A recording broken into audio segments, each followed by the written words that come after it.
지지난주 저는 부친의 장례 일정을 다 마치고 유품을 정리하는 중에 저희 아버님 쓰시던 그 책상 위에서 이면지로 만든 메모장을 하나 발견했습니다.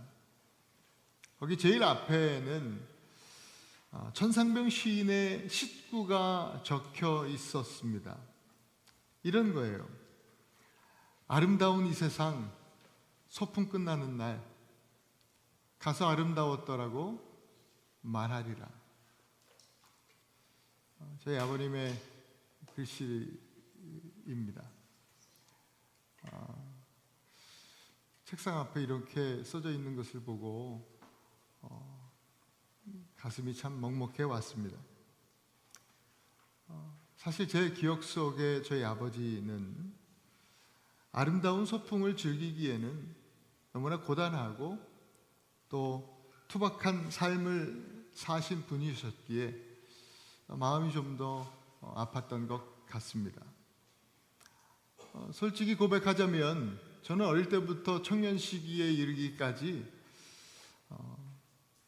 저희 아버지를 그렇게 썩 좋아하지 않았습니다. 제가 바라본 아버지는 그렇게 매력적인 분이 아니셨어요. 요즘 말로 힙한 할아버지도 아니었고 또 세상에서 대단히 큰 성공을 거둔 어떤 실력자도 아니셨습니다. 저는 그런 아버지를 바라보면서 왜 저렇게 무능할까?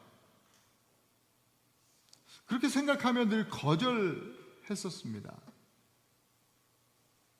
아들인 저는 그렇게 늘 저의 방식으로 반항하며 아버지를 거부하고 거절했지만 아버지는 당신의 방법으로 또 장남인 저를 끝까지 아끼고 사랑하셨습니다. 하나님의 은혜로 이것을 너무 늦지 않게 제가 깨닫고 아버지와의 그 사랑의 관계를 회복했던 것은 참 축복입니다. 감사한 일이죠. 우리는 오늘날 거절이 일상이 된 시대를 살아갑니다. 누군가를 또 무엇을 거절하는 것에는 그 이유가 분명합니다. 상대가 연약해 보일 때, 또 상대가 초라해 보일 때, 혹은 나에게 별 도움이 안 되고 그럴 만한 매력이나 그럴 만한 스펙이 전혀 보이지 않을 때 우리는 가차없이 그를 거절합니다. 이러한 냉혹한 시선은 비단 우리의 삶에서 인간관계에서만 일어나는 것이 아니라 저와 여러분들처럼 신앙하는 우리들에게도 신앙생활 속에서도 이런 일이 일어납니다. 하나님을 대할 때도 마찬가지라는 말입니다. 당시 유다 백성들이 메시아를 향해 품었던 기대치 역시 오늘날과 마찬가지로 매력 있고 또 실력 있고 능력 있는 그러한 지도자의 모습이었습니다. 이사야 시대의 때는 자신들을 포로 생활 가운데서 자유케 해줄 그러한 지도자를 기대했고요. 예수님의 시대 때, 신약 시대 때는 자신들을 로마의 압제로부터 군사적으로 완전히 해방시켜주고 또 정치적으로도 잘 사는 나라, 옛날에 유다 왕국의 다윗 왕국의 영광을 회복해줄 그런 강력한 통치자를 원했습니다. 기대했습니다. 그러나 하나님은 그들의 기대와는 너무나 다른 고난받는 종을 보내주신 것이죠. 고난받는 종.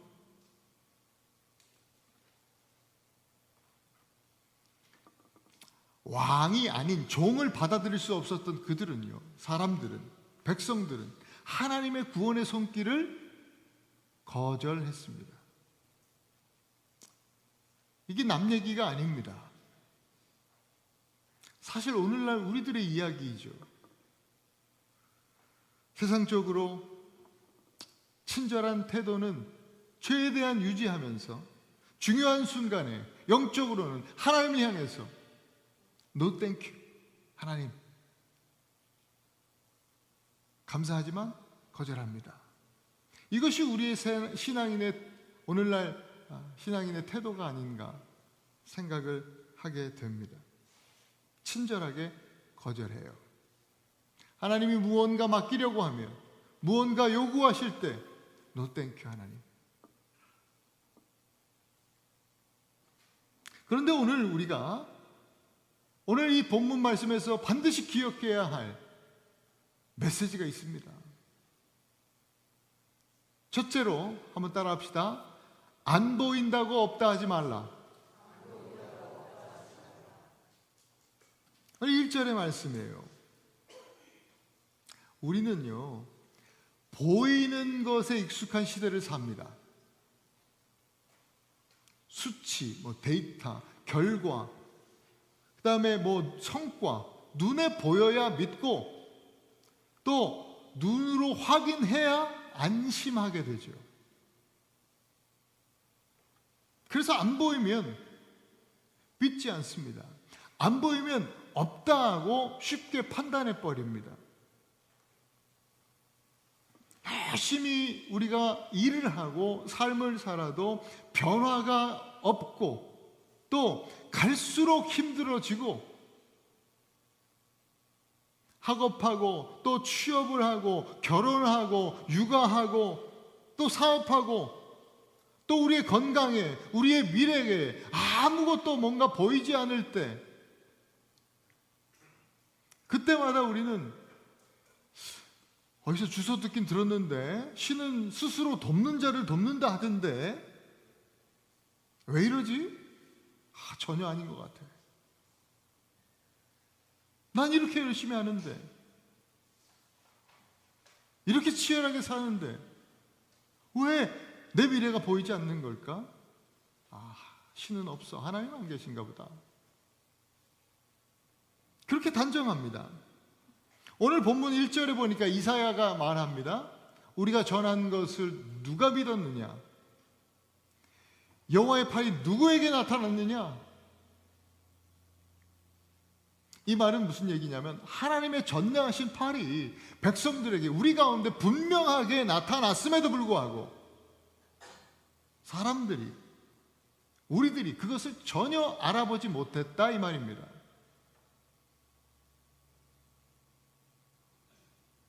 도대체 왜 그걸 보지 못했을까? 너무나 분명하게, 너무나 확실하게 하나님의 능하신 손이 일하시는, 역사하시는 손이 나타났는데도 불구하고 왜 그것을 보지 못했을까? 오늘도 우리가 왜 그것을 보지 못하는 것일까? 그것은 하나님의 능력이요. 그들이 우리가 기대하는 방식으로 나타나지 않았기 때문입니다.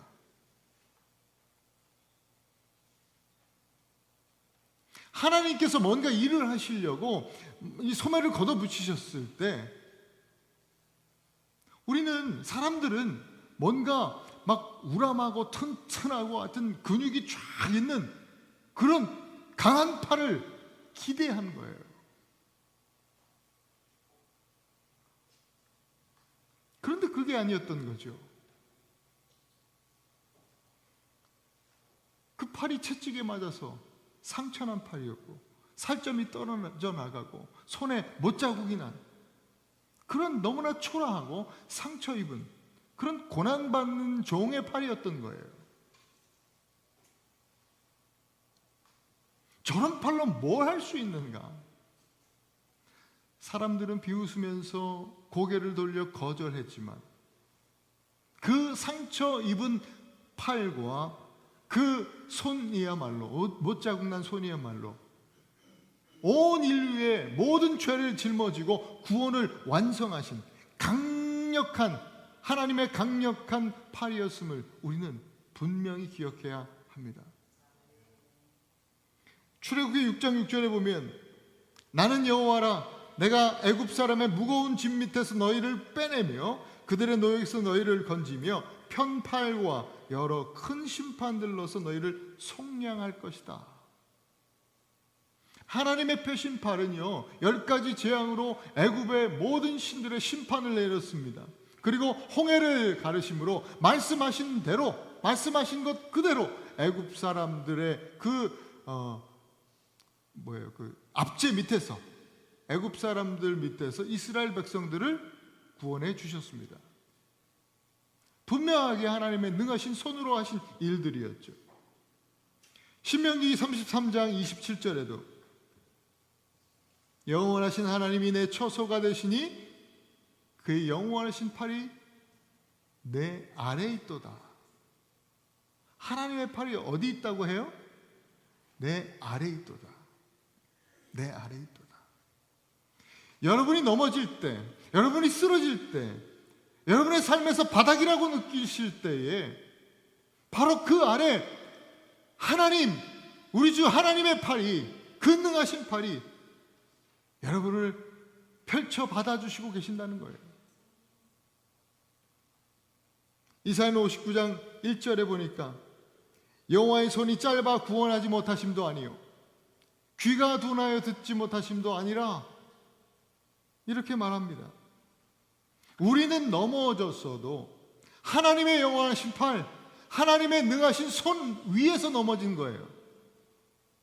주님이 우리를 받아주고 계신다는 거죠. 영국의 작가요 신학자인 체스터튼은 세상엔 두 종류의 사람이 있다라고 말합니다.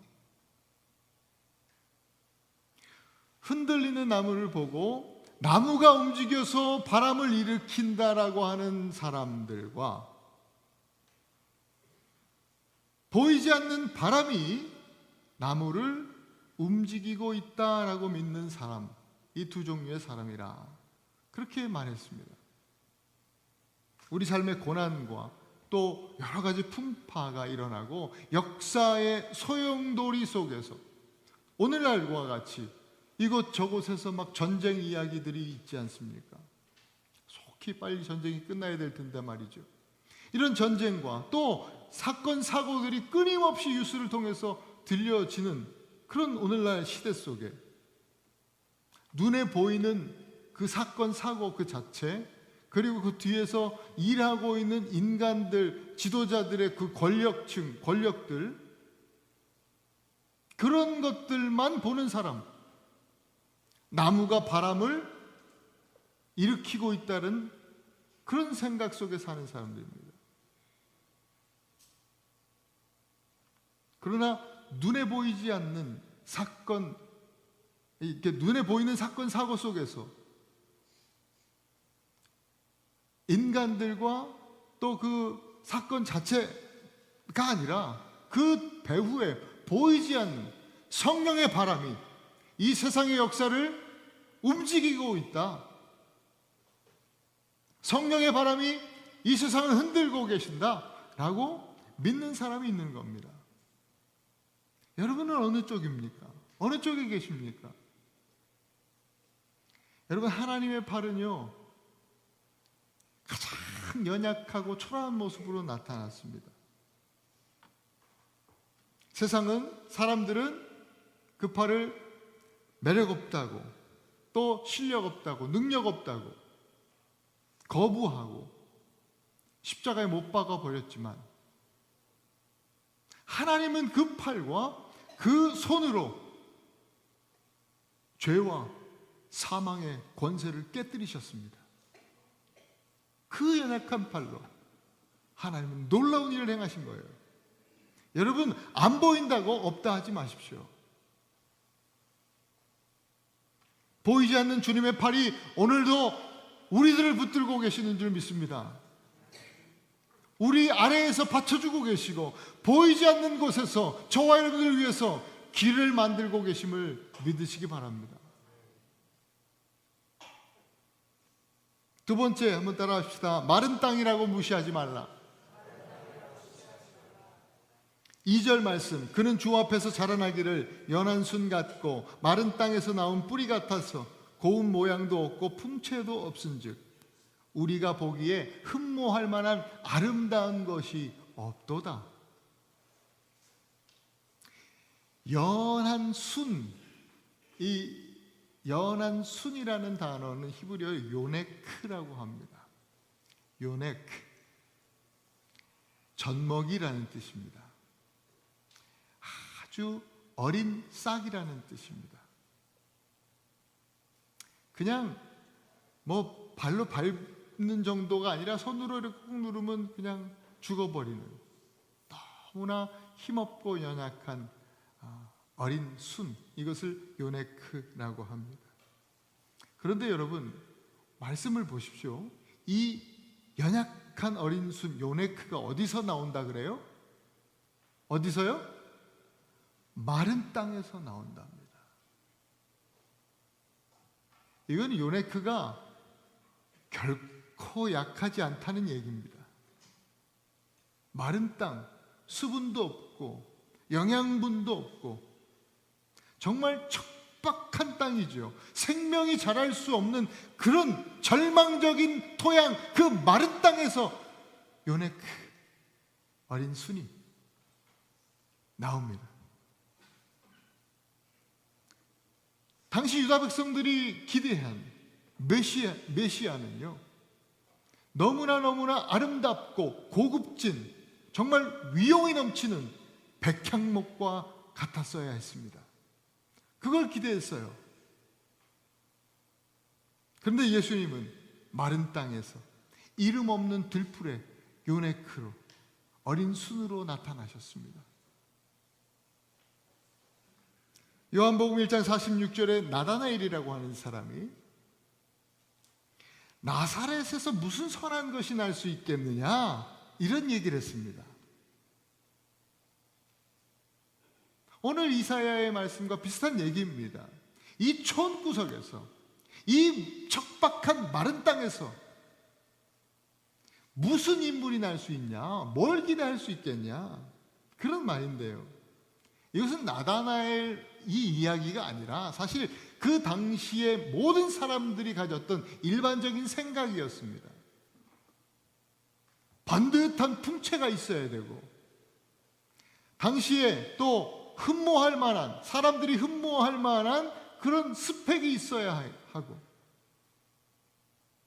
뭔가 메시아라면, 지도자라면, 리더라면 뭔가 내세울 거 있어야 되지 않겠어?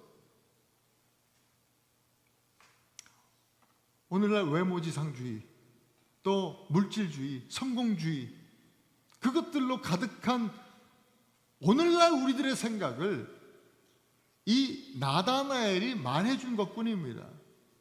사실 우리도 그렇게 생각하지 않습니까? 그러나 하나님은요, 당신의 아들을 기름진 땅의 백향목이 아니라 척박한 그 마른 땅에 요네크, 어린 순으로 나게 하셨다라는 사실, 우리는 기억해야 합니다. 이것은 하나님의 생명과 하나님의 능력이, 세상이 추구하는 그 아름다움, 세상이 추구하는 성공, 또한 물질의 풍요함 가운데 나오는 것이 아니라 철저하게 하나님의 택하심을 통해서 나온다라는 것을 뜻합니다. 하나님께서 마른 땅을 택하셨다면, 하나님께서 백향목이 아니라 요네크, 어린 순을 택하셨다면, 하나님이 택하신 그 마른 땅과 그 요네크를 통해서 하나님의 기적은 거기서 일어나는 것입니다. 여러분의 삶은 어떠십니까? 남들은 기름지고 비옥한 땅에서 처음부터 막 대단한 스펙을 가지고 시작하는 것 같고, 나는 마른 땅 위에 서 있는 것 같은 그런 생각 혹시 하고 계십니까? 우리는 이 땅의 이민자로 살아갑니다. 그 자체로 우리는 이 땅의 주류는 아니지 않습니까? 아무리 여러분들이 잘 나가도 이 땅의 주류는 아닙니다.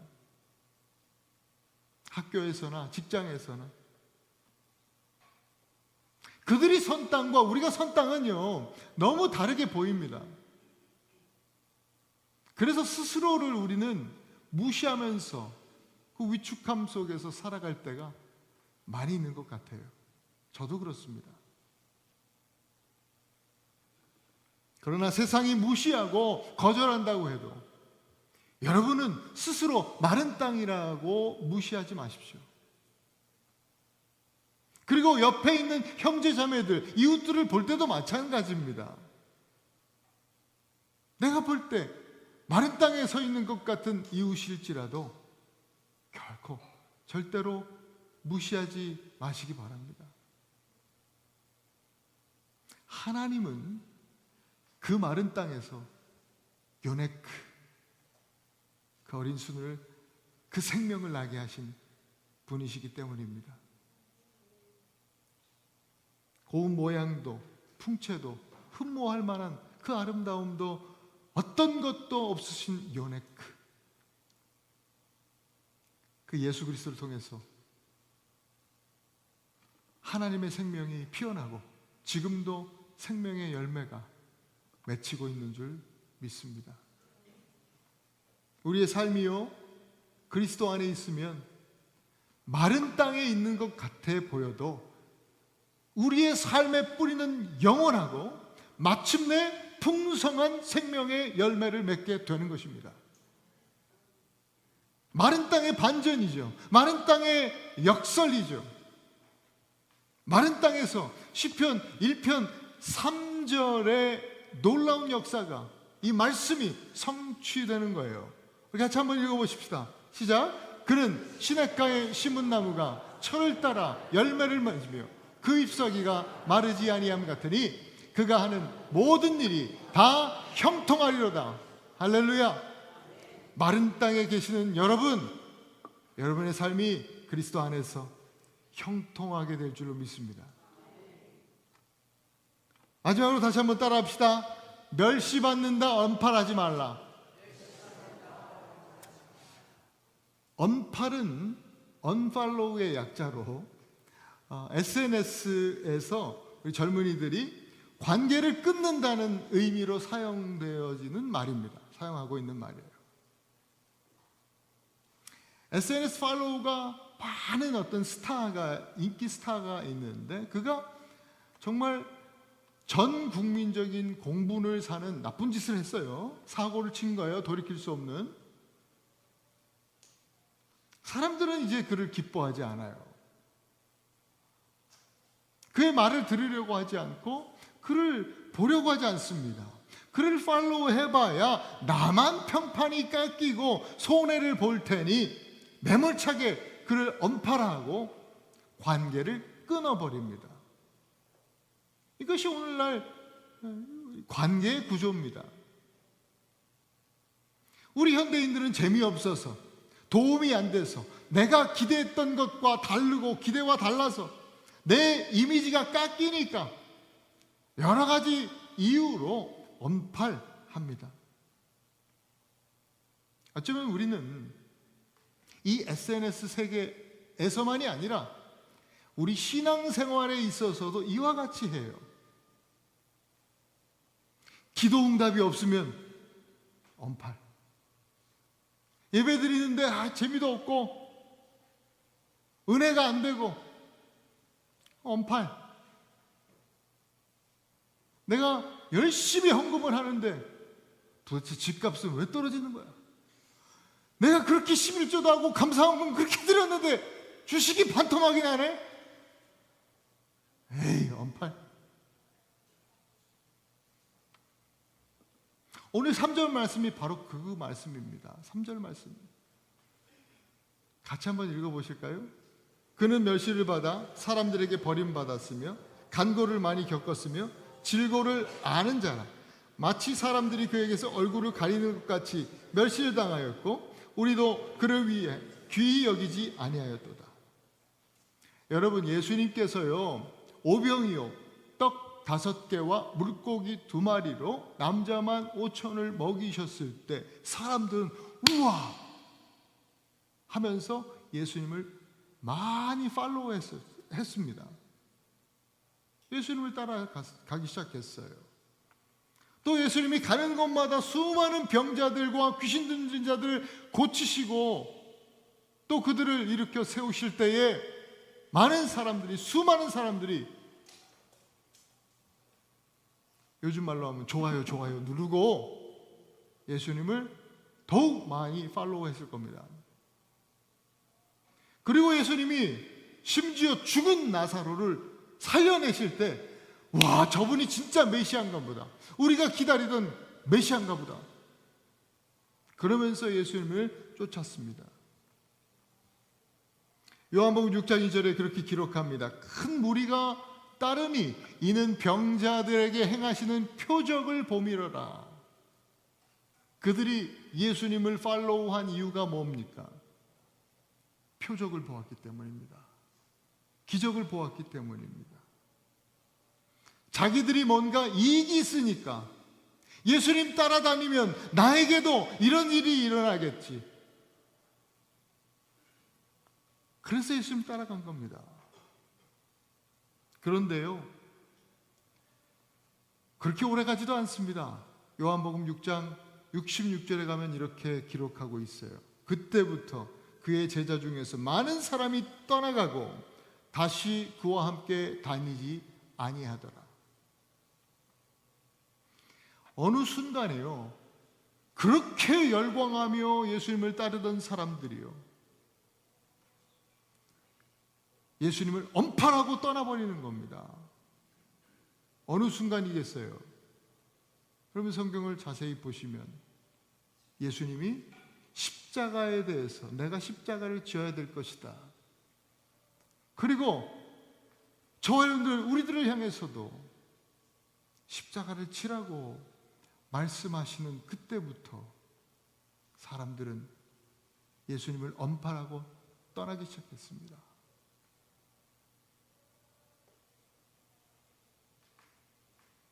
끝까지 주님을 팔로우하겠다라고 장담하고 선언했던 수제자 누구예요? 베드로. 어떻게 했어요? 무시당하고 멸시당하는 주님, 십자가 지신 예수님, 나 그 사람 모른다고 3번이나 부인하면서 예수님을 엄판하지 않았습니까? 이것이 단순히 2000년 전의 이야기일 뿐일까요? 우리도 그와 같다 이겁니다. 잘 나가는 사람, 인정받고 성공한 사람 옆에 있고 싶지, 실패한 사람, 멸시받는 사람 옆에 있기 싫습니다. 창피합니다. 그게 우리들이에요. 오늘 3절 마지막 부분에 뭐라고 기록하고 있어요? 우리도 그를 귀히 여기지 아니하였도다. 이 말씀에 마음이 많이 아팠습니다. 우리도 그를 귀히 여기지 아니하였도다. 이 말씀 읽는데 이게 내 얘기거든요. 그래 마음이 아픈 거예요.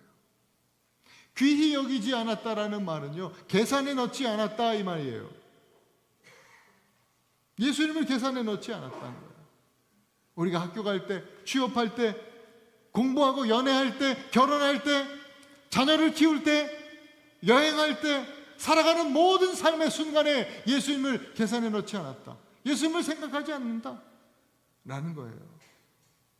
우리가 그렇게 했다는 거예요. 그런데 여기에도 반전이 있어요. 우리는 주님을 멸시했는데 주님은 우리를 중시하신다는 말이에요. 우리는 주님을 귀히 여기지 않았는데 주님은 우리를 귀하게 여겨주신다는 말이에요.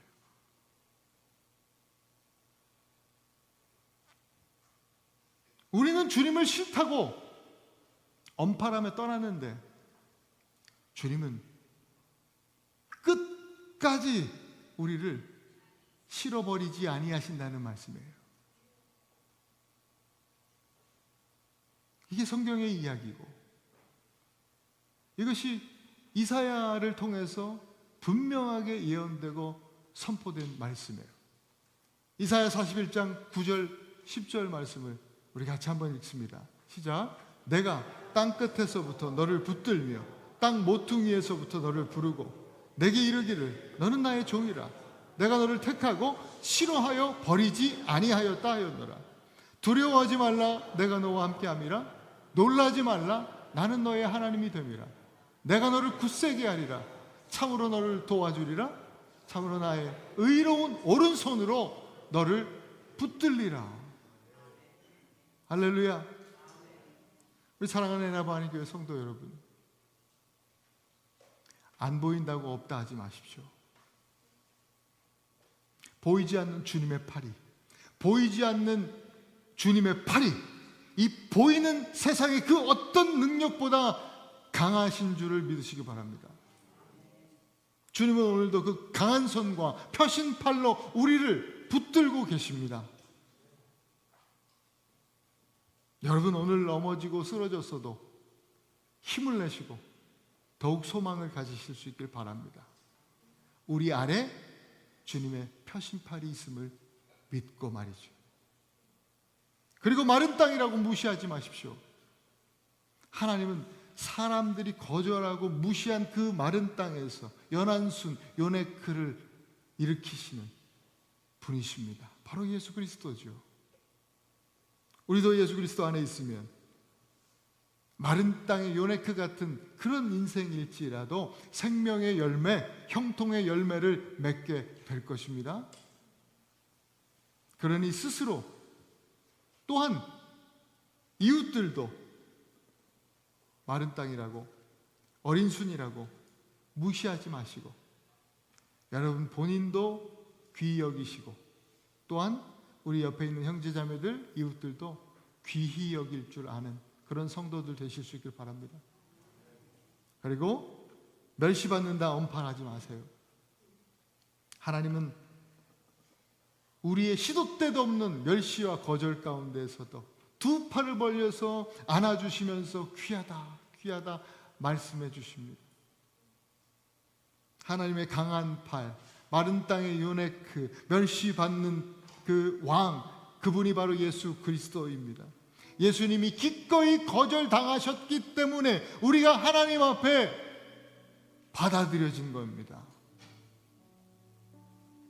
이 놀라운 사실을 기억하면서 없다 하고 무시하고 엄팔하는 어리석은 자가 되지 마시고 날마다 주님과 동행하시는 지혜로운 하나님의 자녀들 되실 수 있기를 주님의 이름으로 축원합니다.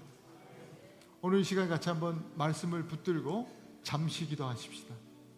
주님, 내 눈에 안 보인다고 믿음 없는 모습으로 주님 없다 하고 믿지 않았던 우리들의 어리석음을 용서하여 주시옵소서.